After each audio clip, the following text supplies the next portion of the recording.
ये जो क्वेश्चन है हम लोग करने जा रहे हैं कब का है? जून 2025, मार्जिनल कॉस्टिंग का 14 नंबर का सवाल।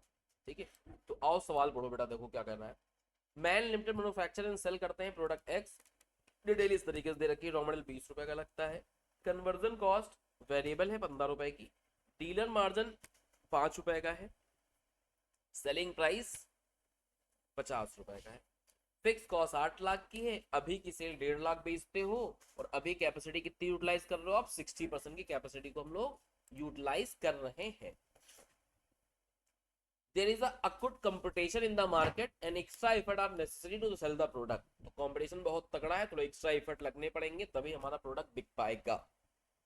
तो दो सजेशन लिए गए हैं। ठीक है, एक सजेशन है कि हम सेलिंग प्राइस को क्या कर दें बेटा, 4% से डाउन कर दें, और एक है कि डीलर मार्जिन को हम 20% बढ़ा दें। ठीक है, अब देखो, सुन तो लो, निकालना क्या है, जरूरत क्या है निकालने की। कंपनी चाहती है कि present level of profit maintain रखना अगले साल में। मतलब जो अभी कमा रहे हैं वही हम अगले साल कमाई। तो इतना कमाने के लिए इन दोनों में से कौन सा काम बढ़ेगा? तो हमें निकालना पड़ेगा इतना कमाने के लिए कितनी सेल करनी पड़ेगी, दोनों अलग अलग कंडीशन में। यानी हमें निकालना पड़ेगा सेल फॉर डिजायर्ड प्रॉफिट। कमाना उतना ही चाह रहे हैं तो जिसमें कम बेच के उतनी कमाई हो जाए वो ज्यादा बढ़िया होगा। मान लो इसका सेल फॉर डिजायर प्रॉफिट निकाला, लेट्स से एग्जांपल बता रहे हैं। मान लो इसका आया 2 लाख यूनिट और इसका आया 1,70,000 यूनिट, तो ये ठीक है, कमा तो वही रहे हो तुम। कम बेच के कमा पाए जल्दी है, क्योंकि भैया कंपटीशन है, बहुत ज्यादा एफर्ट करने पड़ेंगे प्रोडक्ट बेचने के लिए। तो आपको दोनों ही केस में क्या निकालना पड़ेगा? Sell for desired profit. और जिसमें सेल फॉर डिजायर प्रॉफिट क्या आ जाए, कम यूनिट में आ जाए, वही क्या कर लेंगे हम लोग, वही सजेस्ट कर देंगे। ये है सवाल। अब इन सब के लिए पहले आपको अभी का प्रॉफिट निकालना पड़ेगा, क्योंकि वही आपका क्या बनेगा, डिजायर्ड वाला। तो निकाल लेते हैं अभी का प्रॉफिट। अभी के अगर देखें तो 40 रुपए का खर्चा हो रहा है। सेलिंग प्राइस 50 रुपए का है। तो प्रेजेंट प्रॉफिट, ठीक है, तो पहले क्या है, मतलब पूरा अच्छी तरीके से प्रेजेंट करके दिखाई दे रहे हैं आप लोग को, जैसे एग्जाम में आप करते। तो पहले लिखते, हेडिंग डालते बड़ी बढ़िया वाली, computation of present level of,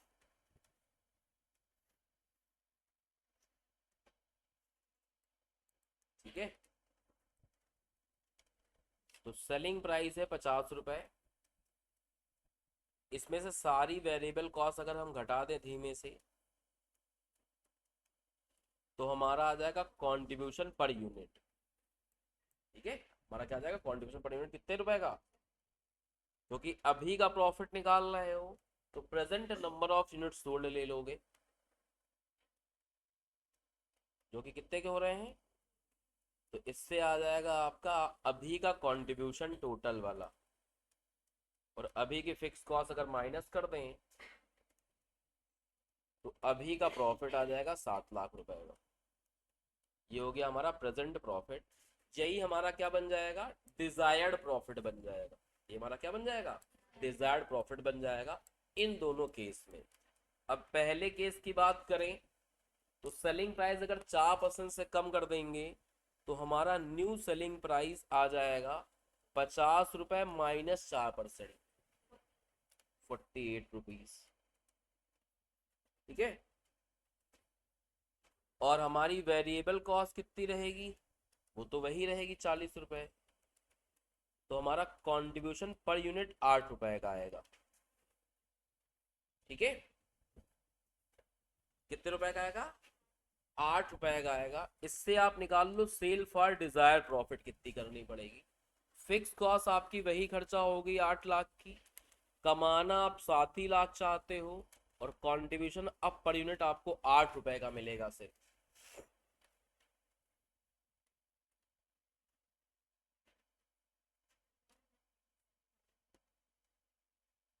ठीक है, कितना, 1,87,500 रुपीज। इसमें दो सोल्यूशन हो सकते हैं, लेकिन दूसरे सोल्यूशन में एक एजम्पशन इंस्टीट्यूट से लिया है, इसलिए इंस्टीट्यूट ने भी दो दो सोल्यूशन दिए हैं इसके। देखो, एक अल्टरनेटिव सोल्यूशन है और एक main solution. Alternative solution best है। मेन सोल्यूशन में इन्होंने क्या किया है, कह रहे हैं डीलर का जो भैया मार्जिन होता है वो सेलिंग प्राइस पे फिक्स किया जाता है।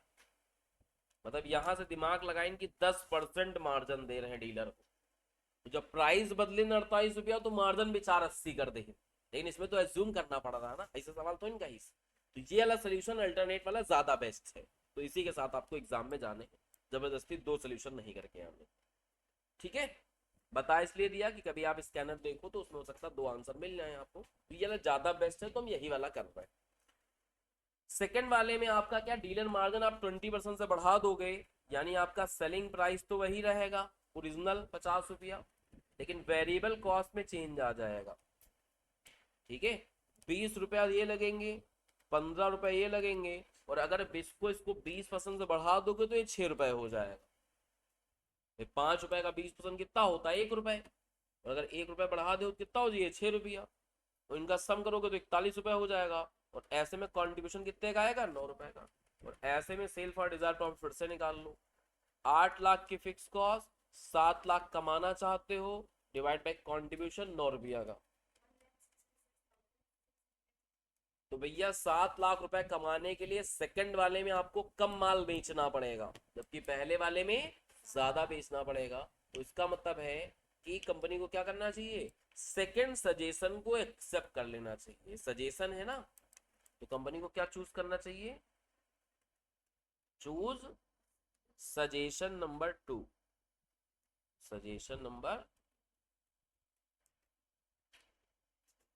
ऐसे करके उत्तर लिख के आना है। करने के बाद दो कितना आसान लग रहा होगा तुम्हें। अब तुम्हें भी फील हो रहा होगा कि यार 14 नंबर वाली बात तो इसमें नहीं थी, समझ रहे हो? लेकिन हाँ, 14 नंबर का आ जाए तो अच्छा है, अपने तो फायदे की बात है। हाँ अब आ जाए समझ गए? हाँ बेटा, क्लियर हो गया सबको?